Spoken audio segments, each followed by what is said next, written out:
అంటే ఏంటి సార్ ఇప్పుడు ఇది ఓన్లీ ఫర్ గెస్ట్ హౌస్ పర్పసెసా లేకపోతే మనం కూడా అందులో ఉండొచ్చా? యూజువల్లీ ఆ కమ్యూనిటీలో ఎట్లా ఉంది? ఎగ్జాక్ట్లీ అండి. ఈ ప్రాజెక్ట్ మనకు పక్కనే పిల్లోనిగూడెం అనే విలేజ్కి ఆనుకొని ఉంది. ఆ పిల్లోనిగూడెం ఊరు లాస్ట్ ఇల్లు మన ప్లాట్ రెండు పక్క పక్కన కలిసి ఉంటాయి కాబట్టి మనం కూడా ఇమీడియట్ ఇల్లు కట్టుకొని ఉండొచ్చు. మోర్ ఓవర్ మన పక్కనే రైల్వే స్టేషన్ అనేది ఇప్పుడు జూకల్ చిన్న రైల్వే స్టేషన్ ఉందండి.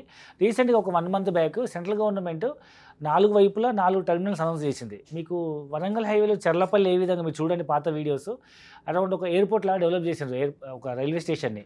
అదే మాదిరిగా మనకు ఈ బెంగళూరు హైవే మీద జూకల్ రైల్వే స్టేషన్ ఇంచుమించు 18 ప్లాట్ఫామ్స్తో అతిపెద్ద టెర్మినల్ డెవలప్ చేయబోతున్నారు. ఒక రైల్వే స్టేషన్ టెర్మినల్ 18-20 ప్లాట్ఫామ్స్తో మనకు ఒక ఎంఎంటీఎస్ జంక్షన్, ఆ రోడ్లో వెళ్ళే ట్రైన్స్ అన్నీ అక్కడే ఆగుతాయి.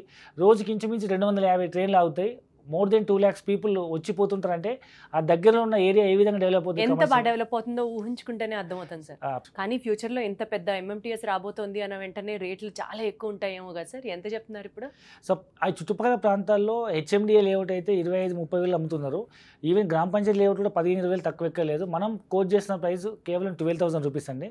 సో అంటే 250 గజాల భూమి అంటే 30 లక్షలు అవుతుంది. 20 లక్షలు మంచి ఇల్లు కట్టుకోవచ్చు 50 లక్షల్లో. సో 500 గజాలు అంటే 60 లక్షలు అవుతుంది. మీకు ఇండిపెండెంట్ హౌస్ మంచి 40 lakhs లగ్జరీ ఇల్లు కట్టుకోవచ్చు. 1 CRలో ఇలా హైదరాబాద్లో అపార్ట్మెంట్ కూడా రావట్లేదు. అలాంటిది ఓఆర్ఆర్ ఎయిర్పోర్ట్ నుంచి ఒక 10 minutes జర్నీలో మనం ఒక ₹1,00,00,000 500 గజాల్లో ఒక luxury double bedroom independent house construct చేసుకోవచ్చు.